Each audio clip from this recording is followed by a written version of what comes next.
उसकी शादी पहले कर दें, अगर नहीं करते और वो मास्टरबेट कर रहा है तो उसकी वजह से उसे मर्दाना कमजोरी नहीं हो रही। एतकाफ में बच्चे का दूसरे रेप कर दिया गया, तो तमीज़ होगी, लिहाज होगा तो ये हरकतें नहीं होंगी। आप पे ये भी फ़र्ज़ है कि आप उसे ज़ेरे नाफ बाल काटना भी सिखाएं। बेवकूफ़ हैं वो डॉक्टर, वो इंजीनियर, हुनर है और वो सोशल मीडिया को इस्तेमाल नहीं कर रहे। तो मेरी मोटिवेशन थी, मेरे फादर का ट्रांसप्लांट था। अस्सलाम वालेकुम, मैं हूं हमजा जावेद और आज जो हमारे गेस्ट हैं वो हैं डॉक्टर अफान कैसर साहब।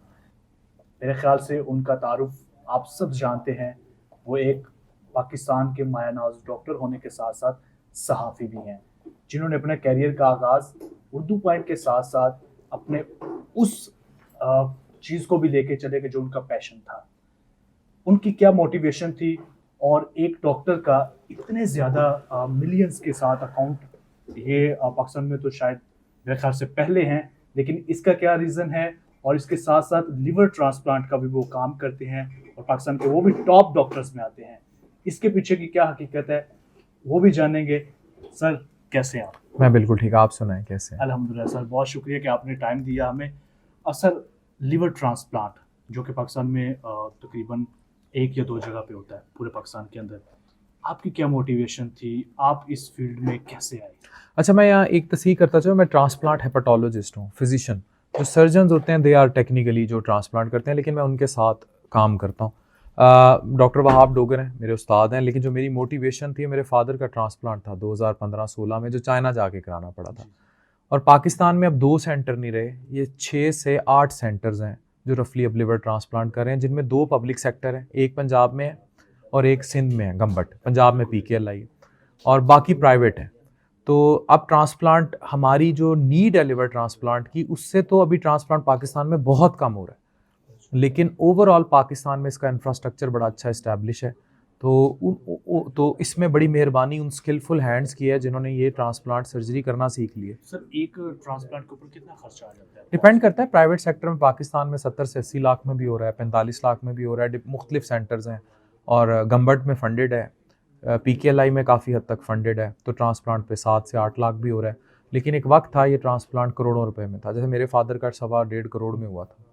सर, नॉर्मली जो है वो डॉक्टर्स मीडिया पे नहीं होते और इस तरह एक्टिव नहीं होते जिस तरह आप हैं। बेवकूफ़ हैं, आपके मिलियंस फॉलोअर्स। बेवकूफ़ हैं वो डॉक्टर, वो इंजीनियर, वो वकील, वो कोई भी हुनर वाले लोग जिनके पास हुनर है और वो सोशल मीडिया को इस्तेमाल नहीं कर रहे, वो सब बेवकूफ़ हैं। हर वो शख्स पढ़ा लिखा या ना पढ़ा लिखा बेवकूफ़ है अगर उसके पास कोई हुनर है और वो सोशल मीडिया को इस्तेमाल नहीं कर रहा। सर, आपके सोशल मीडिया के हवाले से अगर हम बात करें तो आपका वो एक झीलें वाली वीडियो बड़ी फेमस हुई है और समोसों वाली वीडियो बड़ी फेमस है। वो आपको ख्याल कैसे आया? उसके बाद आपके ऊपर FIR भी शायद की गई समोसों के हवाले से। वो एक स्टोरी हमें ज़रा सुनाइएगा। नहीं, बेसिकली जब बहुत ज़्यादा चीज़ ट्रेंडिंग में आ जाती है तो लोग उसको अज़रन कॉमिक, क्योंकि हम मीमर्स बहुत ज़्यादा हैं।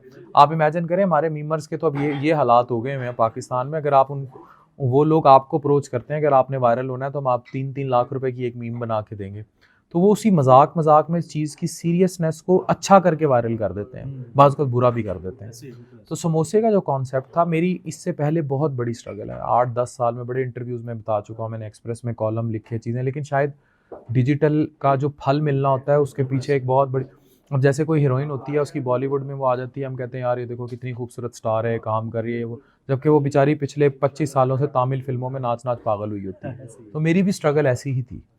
ठीक है, इसके पीछे एक और भी देखने में आता है कि आप जो है वो सेक्स एजुकेशन के ऊपर भी बहुत काम करते हैं। आपकी इसके ऊपर भी अमूमन हमारे डॉक्टर्स जो हैं वो इस चीज़ को हाईलाइट नहीं करते। आप में और उनमें ये क्यों डिफरेंस होता है? आप इस चीज़ को क्यों गाइड करना चाहते हैं? क्यों सेक्स एजुकेशन की तरफ जाते हैं? अच्छा, बहुत सारे, अब डॉक्टर वसीम के साथ मेरे पॉडकास्ट आते हैं, there are many doctors, especially जो अच्छे डॉक्टर्स हैं, पढ़े लिखे हैं, जो इस अवेयरनेस पर काम करें। अब सेक्स एजुकेशन डजंट मीन कामा सुथरा। हम ये तो नहीं पढ़ाते कि आप VPN डाउनलोड करें, XNXX शुरू कर दें और VPN चला दें। उसका मकसद प्योरली ये होता है लोगों को कि भाई अब 11-11, 12-12 साल के बच्चे का रेप हो रहा है। इवन ऐसे भी वाकयात इसी रमज़ान में रिपोर्ट हुए हैं कि एतकाफ़ में बच्चे का दूसरे रेप कर दिया गया। ठीक है, ये सेक्सुअल फ्रस्ट्रेशन है ना। अगर सेक्सुअल एजुकेशन प्रॉपर होगी, लोगों को तमीज़ होगी, लिहाज होगा, तो ये हरकतें नहीं होंगी। आपने माशरे को, वही मैं फिर बातें करता हूँ, बड़ी दफ़ा ये बातें हो चुकी हैं कि आपने बताना ही पसंद नहीं किया कि मास्टरबेशन एक नॉर्मल फिजियोलॉजिकल एक्टिविटी है। ठीक है, बेहतर यही है शरण आप उसकी शादी पहले कर दें, अगर नहीं करते और वो मास्टरबेट कर रहा है तो उसकी वजह से उसे मर्दाना कमजोरी नहीं हो रही। ये मैं एज अ डॉक्टर बता रहा हूँ। उसका रिलीजियस पहलू क्या है, अब रिलीजियस पहलू में हमारे पीछे गाने लगे हुए हैं, लोग कहते हैं कि कब जहन्नुम में फलाट डाला जाएगा गाना सुनने वाले को। तो अब ये तो नहीं कह सकते ना कि अब उस गाने से आप लोगों को ये कह दें कि आप फिजिकली कमज़ोर हो रहे हैं। अगर उसे पता है कि मैं फिजिकली नहीं कमज़ोर होता मास्टरबेशन से, उसे नॉलेज तो होना चाहिए ना। उसका रिलीजियस पर्सपेक्टिव क्या है, उस पर मुफ्ती साहब फतवा दें, ठीक है, नहीं तो शरण शादी कर दें। एक तो शादी 40 साल की उम्र में नहीं करनी, दूसरा आपने उसको ये नॉलेज भी नहीं देना, तो लानत नहीं है फिर कि हम कैसे माशरे के बासी हैं कि अच्छा मैं यहाँ फिर अपनी जो है जितने भी डॉक्टर हैं, आप जाए सारे डॉक्टरों से पूछ लें जिसके पास भी MBBS डिग्री है कि इसका कोई फिजियोलॉजिकली नुकसान है, कि फिजिकली इसका कोई नुकसान है, इसका नुकसान नहीं है। इडियट्स हैं वो लोग जो इस तरह की बात करते हैं।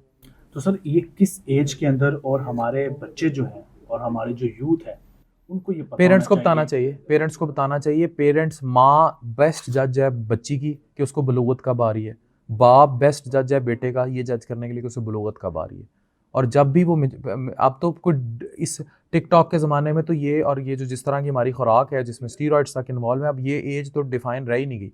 बच्ची 9 साल की उम्र में भी मेंसेस स्टार्ट हो रहे हैं बच्चियों को, ठीक है। लेकिन सर देहाती तौर पे अगर देखा जाए तो इस तरह का कल्चर्स नहीं होता कि पेरेंट्स अपने बच्चों के साथ इस तो तरह की कल्चर बनाए ना, education टिकटॉक करते पे लड़की हैं। इसके लिए देहात की क्या वीडियो बेहतर बना आप रही है, क्या समझते हैं? अलीज़े जो लड़की थी उसकी वीडियोस लीक हो रही हैं, हरीम शाह का सारों को पता है, उसके नंगी वीडियो के लिंक मांगते फिर रहे हैं। सही है। तो शर्म नहीं आती फिर अगर ये नहीं बताना चाहते या नहीं पढ़ाना चाहते तो फिर आप नहीं पढ़ाएंगे तो आपका बेटा बाहर किसी फिर गे से पढ़ेगा, फिर किसी ना किसी से तो पढ़ लेगा वो।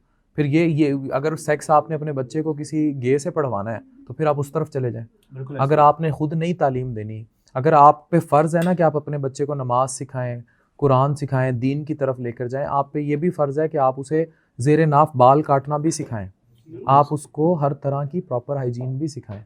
This should important. Sir last की तरफ हम जाते जाएंगे और आखिरी सवाल मैं पूछूंगा, उससे पहले ये कि आप जो है वो इतना बड़ा इदारा चला रहे हैं, आपकी मोटिवेशन क्या है, आप क्या फ्यूचर में उससे अचीव करना चाह रहे हैं और क्या पाकिस्तान के लिए बेस्ट आप देना चाह रहे हैं? देखिए मैं तो एक प्राइवेट अच्छी प्रैक्टिस करता हूँ, उसमें जो ज़ाती तौर पे मैं लोगों की हेल्प कर सकता हूँ मैं कर देता हूँ, ठीक है।